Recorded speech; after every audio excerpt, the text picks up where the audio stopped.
Connais-tu la technique des petits pas?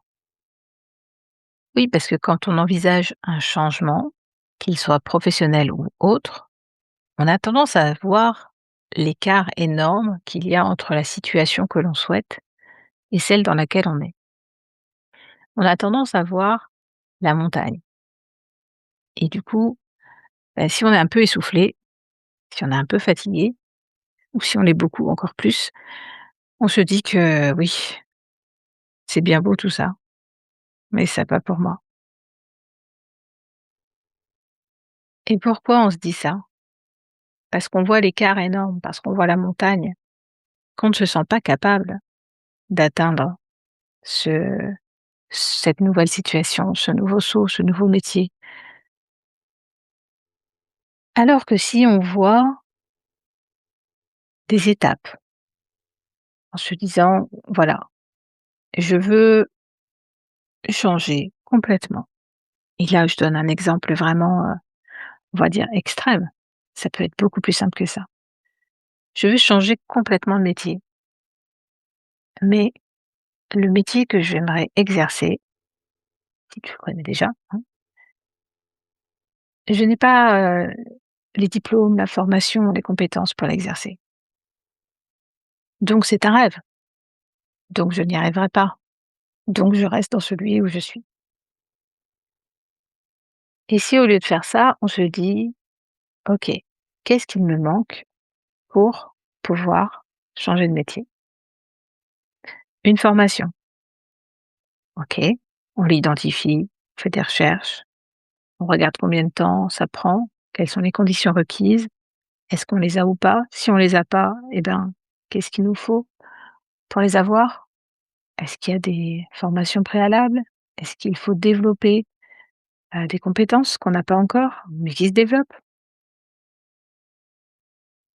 En gros, voilà, on regarde tout ce qu'il faut et on se dit: «Bah, ça,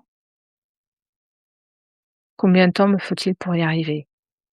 De quoi est-ce que j'ai besoin pour y arriver? Qui peut m'aider pour y arriver? Qu'est-ce que j'ai besoin de mobiliser en termes de ressources financières, en temps, en énergie?»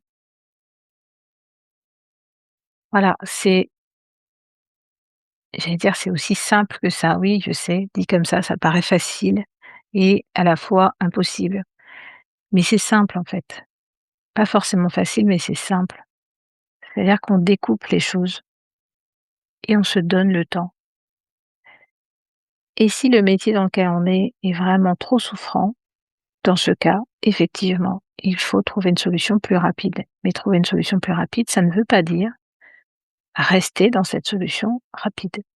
Ça peut vouloir dire, effectivement, je trouve une solution pour, soit mieux vivre, mon activité professionnelle en développant, peut-être, travaillant sur son perfectionnisme, par exemple.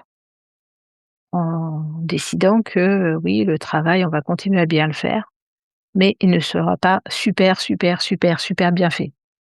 Voilà, il sera juste bien fait. Et si c'est un métier qu'on désire, quitter, bah, peut-être réussir à se dire: «Bah, en fait, bien fait, c'est déjà bien». Si tu considères que tu es mal payé, par exemple, bah, ça peut être une raison pour te dire: «Bah, finalement, au moins il sera bien fait. Moi, j'ai la conscience tranquille et finalement pour ce qu'on me paye, pour ce qu'on me reconnaît, ça suffit. J'ai pas besoin d'en faire plus, de vouloir toujours prouver plus, passer plus de temps, rendre la chose, plus parfaite, plus complète».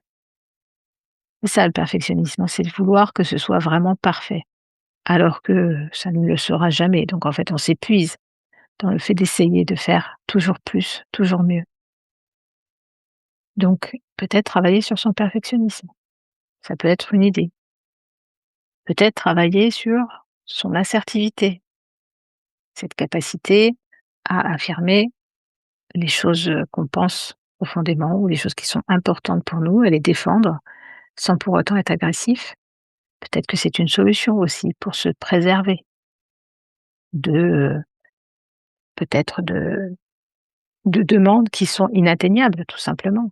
Mais comme on n'ose pas dire non, comme on est perfectionniste, eh ben, on essaye quand même de les atteindre, même si on sait pertinemment que ça ne fonctionne pas, intérieurement bien sûr.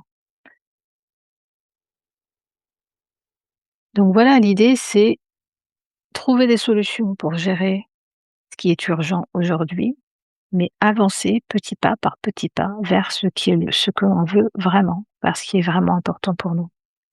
Et ça peut être aussi des petits pas, hein.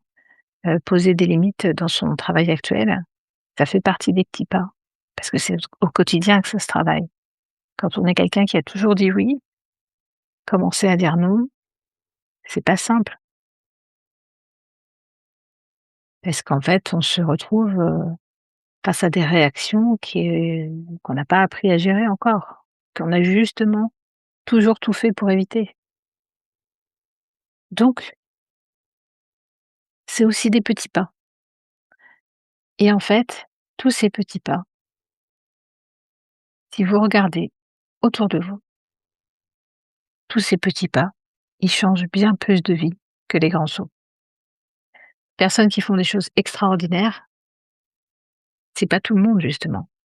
Pour ça qu'on les montre en exemple et c'est pour ça que, bien souvent, les gens, se comparent et se disent: «Oui, mais par rapport à lui, je suis qui?» Oui, mais ce sont des gens extraordinaires et c'est ça, il en faut aussi des gens extraordinaires, qui font des choses extraordinaires. Tu n'es pas cette personne extraordinaire, non. Tu n'as pas, peut-être sa vie, hein, tu ne sais pas ce que cette personne a vécu, peut-être que tu n'as pas les éléments de base que cette personne, dont cette personne disposait, enfin, voilà, se comparer, c'est toujours, à double tranchant. Donc là, en l'occurrence, se comparer à des personnes qui font des choses extraordinaires, grandioses, hein, extraordinaires dans le sens grandiose, bah, effectivement, c'est pas très encourageant.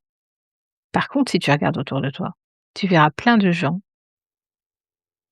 qui ont changé leur vie grâce à des petites actions répétées chaque jour. Et je suis d'accord avec toi, hein, c'est pas ce qu'on montre, c'est pas ce qui est mis en avant. Mais est-ce que notre monde, c'est, le monde de la médiatisation ou est-ce que c'est la vraie vie?